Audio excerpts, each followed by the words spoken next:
this video, I'll be sharing with you the painting time-lapse of this study I did of a tram approaching St. Peter's Square in Greater Manchester, UK, whilst I discuss the advantages of painting small.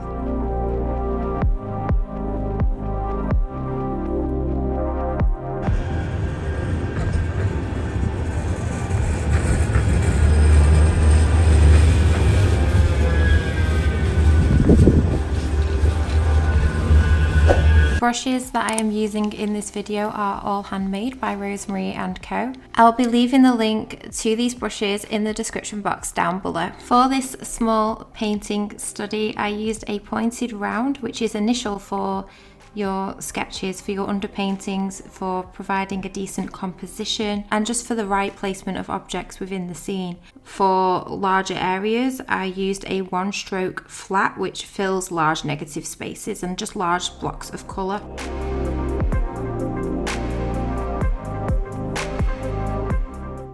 A number 8 eclipsed domed filbert for small shadows and more refined key highlights. This is a short-handled brush, just allows me to get a little bit more on top of these, or a little bit more closer to the canvas, and to of course own in on those details, making all those tiny details readable from afar. Finally, a complimentary small pointed round by Rosemary Co that they kindly sent to me, and this brush just ties in all of the tiny details and just ties the whole piece together really. Painting small doesn't mean that we have to downsize our creativity. In fact, it enables us to invoke our creativity and passion for painting more often. It is most challenging physically to paint smaller. Let me explain. Tiny brushes become bigger than the area as opposed to painting on a much larger canvas, making it harder to achieve details on a small canvas. Trying to paint with the same amount of detail on a larger painting would take an abundant amount of time, whereas painting on a small canvas is a little bit more strenuous and you have to kind of think out of the box a little bit more. The brushes are going to be bigger in size, but the canvas is smaller, so something to bear in mind that smaller paintings you have to get a little closer to than you typically would to a larger scaled painting. Larger paintings can be very readable from the other side of a room.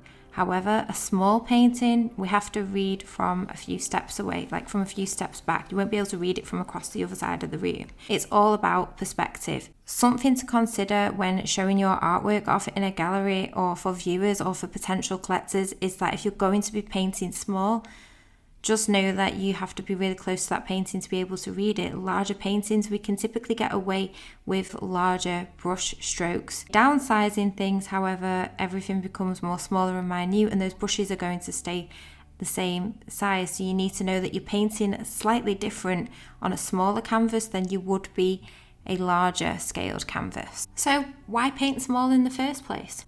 Just by placing a single brush stroke down onto the canvas, you're stimulating that part of the brain that ignites the creativity within you. Regardless of what subject you find yourself stumbling across, figure of speech, you're using that creative initiative and you're taking it to a higher place. Therefore, you're stimulating your own imagination and use of that imagination. Regardless of how realistic you convey that painting, there'll always be a piece of you within that painting. Painting and learning to grow from your subject matters also ignites a spark within you, and it also helps you achieve confidence, and confidence does take time to build up. It might not happen overnight. The thing about confidence is it can come in bursts of energy, and then other days we might not just be feeling it. The small canvases on a personal level takes me back to finding out what works for me and what doesn't. This makes me better prepared for larger scaled canvases.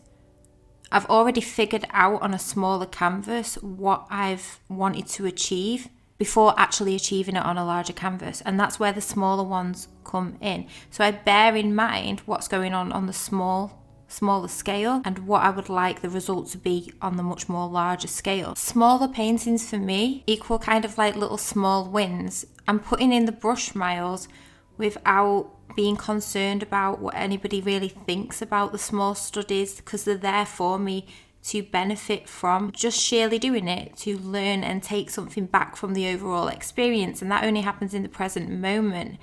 And sometimes it's like advisable to like keep a piece of paper at the side of you, write things down, what you could have done better in the future with certain brushes that you use. Did I use the right ones? Could I have done better? Maybe I could have used a dagger brush instead of like using a pointed round example.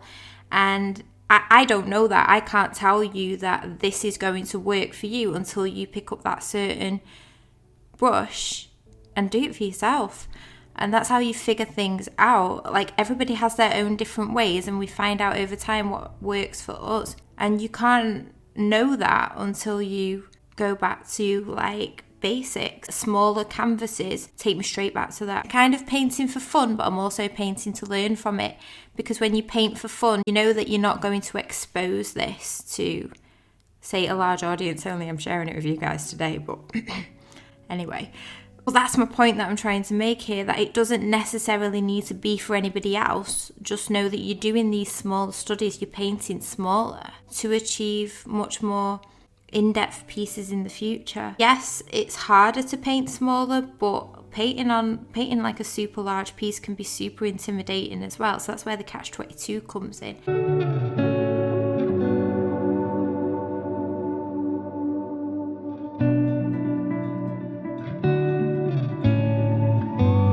If I'm not working as well for like a client or a commissioner too, these smaller paintings are a sort of form of stress relief. Just by picking up the paintbrush and applying it to the smaller canvas acts as a sort of therapy for the soul, and it numbs out all the bad stuff. And if it's not harming anybody, then why not do it? Why not be addicted to something that you do love and know that you are growing from and actually learning and adapting your skill set with? Your own mind has to try and work out how to simplify things on a smaller scale. And particularly myself, because I'm used to working like a lot larger than this.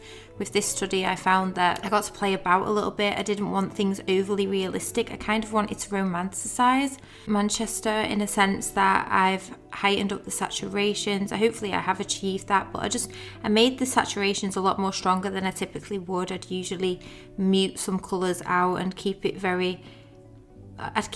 colours very believable to that of what is presented to me in like the real world.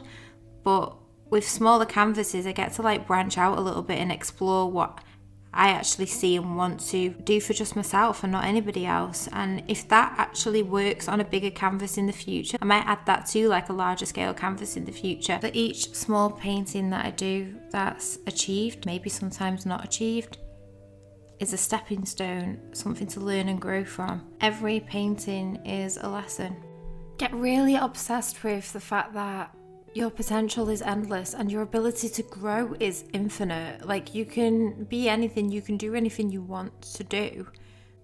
Just work hard at it.